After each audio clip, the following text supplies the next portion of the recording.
let's move on. Less than 10 cents on the dollar. That's reportedly what Detroit Emergency Manager Kevyn Orr will offer creditors next week in what's expected to be a pivotal meeting to avoid bankruptcy. It's a huge front page story for the Free Press today. That's a staggering amount, or so small, less than 10 cents on the dollar. Well, it's a wake-up call to the creditors that there's no money. You know, we are out of cash. But they have to know that in terms of watching reports and seeing what's been happening. I think it's one thing to watch it. It's another thing to be sort of shown, as they're going to be next Friday, exactly how bad it is, exactly how little money there is. And, you know, okay, so the creditors are first in line here to hear how bad it is. The next thing will be the unions, who will be told, here's what we can do to satisfy the terms of our contracts with you, and we probably can't do any more. I mean, I think everybody's got to sort of come to the realization that we're at the end here. We're at the bottom where there are no options and there's no other way out but to give everybody an extreme haircut. It feels like we've been at the bottom so long, or saying this is the bottom, or no, we finally reached the bottom. Henry, how does this play out in a meeting like this next week? Well, just look back a couple of years to the GM and Chrysler bankruptcies, and the creditors were screaming about 29 cents on a dollar that was forced on them, that was crammed down on them from Washington. 10 cents on the dollar is really a bad return. Steve's right. They know this is coming. They know that the city finances are in bad shape. But creditors represent real people. They represent pensioners. They represent people who depend on income. So, guess what? They're going to be looking at city assets. This dovetails with a story about the DIA assets being on the table. So if you're asking creditors for 10 cents on the dollar, they're going to ask that everything else be on the table too. So these are going to be some tough negotiations. What else do you think is going to be put on the table if Henry's saying DIA? Oh, I think everything has to be, you know, one of the things you have to do is you got to rationalize your assets. That's a pretty common practice before you get into bankruptcy, which means you either have to explain why it can't help your bottom line or make it help your bottom line more. That's what the DIA negotiations are about. It's an asset that right now contributes nothing to city coffers. Is there a way that you can make it contribute something? That's an important argument to make to creditors who are being told, you know, there's no more money. It's also an important argument to make to the unions who will be told, you know, we can't afford to fulfill the terms of our agreements with you. I think it's really interesting, too, because as more of the details come out about this and the financial shape of the city of Detroit, and then talking about the DIA and assets, Henry, what you were talking about, I think it's educating people who are watching this unfold about a bankruptcy process or what this actually might look like. But we still we're not even quite sure what all the details, how this actually will all end up. And that's, I think, can be concerning for people as well in the region.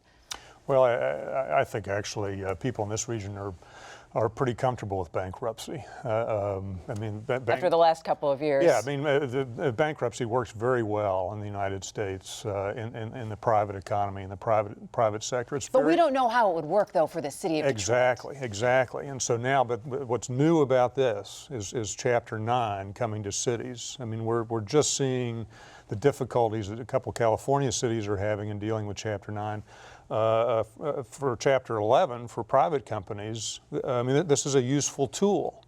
And so I think we're as usual, Detroit's a bit on the cutting edge of these financial issues, but it'll be interesting to see how municipalities can use this to their benefit. All right, so Stephen, hopefully they can. Hopefully. Give me kind of then a time frame. What are we looking at? What's going to play out over the next couple of weeks? Well, next Friday is when they will sit down with everybody, the creditors, the unions, all the stakeholders, and say, here is our plan to get ourselves out of this financial mess. After that, you know, everybody's either got to take it or leave it. And if what's the time frame for that? I mean, is there an exact time frame? I think they have a very short window. There's an important payment that's due from the city on the 15th. I don't think they plan to make that payment. And so now you're talking about creditors just not getting any money. So there will be a very hurried effort to sort this out and decide, are we going to take this or are we going to go to bankruptcy and see what the courts will give us. All right, well, let's move on to just a little bit of good news in the city of Detroit. It's probably the most celebrated grocery store opening in years. Whole Foods Market opened their Midtown location on Wednesday. So why is a new store in Detroit such a big deal? People crowded into Whole Foods and cheered like it was a celebration. In a way, it was. It's another big name investing in the city's midtown area that could encourage other investors to follow. It's interesting to do a story like this coming off of the discussion we just had. So you have someone like Whole Foods Market coming in, and it was a big deal when it was announced, the planning of it and opening of it, under the shadow of what's happening now and what Kevyn Orr has to do. Does this encourage, though, other investors to come in when they see a Whole Foods investing in Detroit? Well, I think what we've seen in other cities is that it does. I wrote a column this week about Baltimore, where I used to live, where a Whole Foods created an entire neighborhood on the east side of downtown that did not exist before. There was really nothing over there, and they were the first sort of place to pop up. Same thing in Logan Circle in Washington, D.C., another sort of area that was really struggling until Whole Foods went there. Whole Foods has a track record of investing in places that have great potential, and they have an even better track record of bringing other retailers along with them. So I think the hope is that we will see other people say, well, if Whole Foods is there, we probably can make some money there too. Let's see what's available. So, Henry, the opening of a grocery store is a big deal in Detroit. It is. I mean, I live in Oakland County, and grocery stores are on every corner, and it is remarkable to see this kind of enthusiasm. But and what it does is it shows you how far the per capita income in Detroit has fallen. The key point about that 700,000 population figure that we keep talking about, the 25% drop in Detroit population in the last decade, is that was the black middle class leaving this city. There is no middle class left in Detroit. And that is why you don't have Whole Foods supermarkets. It's why you don't have movie theaters. It's why folks in Detroit, if they got the RenCen is the only movie theater in 138 square miles. And that's because there's no middle class. And when what Gilbert and Orr and all these people are concentrated on is trying to bring a middle class back to Detroit. It starts with the downtown square mile. That's what Whole Foods is about. That's what some of these other openings, Trader Joe's will be coming in down there as well. That's what all this is about, is trying to get a middle class back. That's not only your spending base, that's your tax base. So will we know that we've succeeded, that we're starting to come out of this, or we're coming back when we don't have to celebrate the opening of a grocery store? Well, yeah, I mean, I think the celebration was a little over the top this week. I mean, people were turning cartwheels down Woodward about a grocery store in what used to be the industrial capital of the world. There's a lot of irony in that image. I think pretty quickly, though,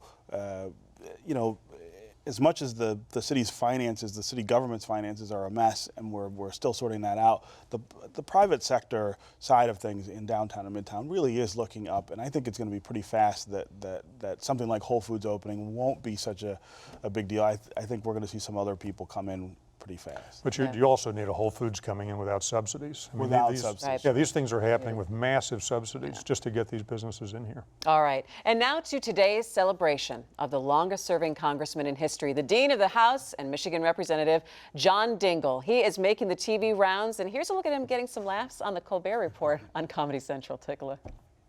You've been in Congress. Can you hear? Longer than Hawaii's had a congressman. And longer than Alaska. Longer than Alaska, too. Did you vote in Congress to include Hawaii? Yes. And So Alaska. we can blame Obama on you.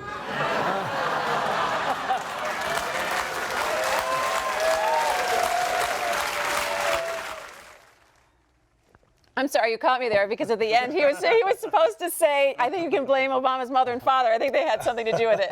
It's great to see John Dingell in that kind of light. And 1955 is when he came in. It's a long time. It's an amazing thing. And gentleman, lawmaker. I mean, really just an incredible person in addition to an amazing legislator. I mean, I think it's very hard to find other legislators who have had as much to do with as much significant legislation over, decades as he has. I mean, even if he had left, let's say he'd left that seat 30 years ago, he'd still be one of the most accomplished legislators. But he's also just a spectacular human being. I mean, somebody whose gentility and respect for other people has a lot to do with his success in Washington. He can deal with people he disagrees with strenuously and not be disagreeable about it.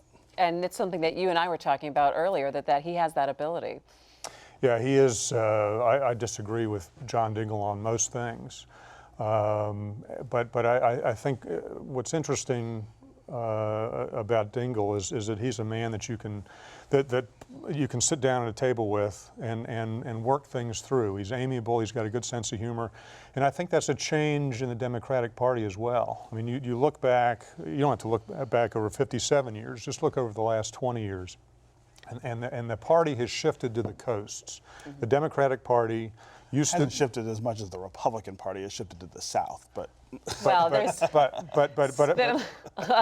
a little bit of a shift. Last word, 10 seconds, Henry. But when you had guys like Dingell and Dick Gephardt running the Democratic Party from Middle America, from a labor perspective, from a manufacturing perspective, you had a less ideological party.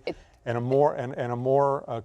party more open to compromise. All right, and congratulations to John Dingell. That'll do it for this week. Thanks to Henry Payne for joining us. And Stephen, take care. We'll see you next week.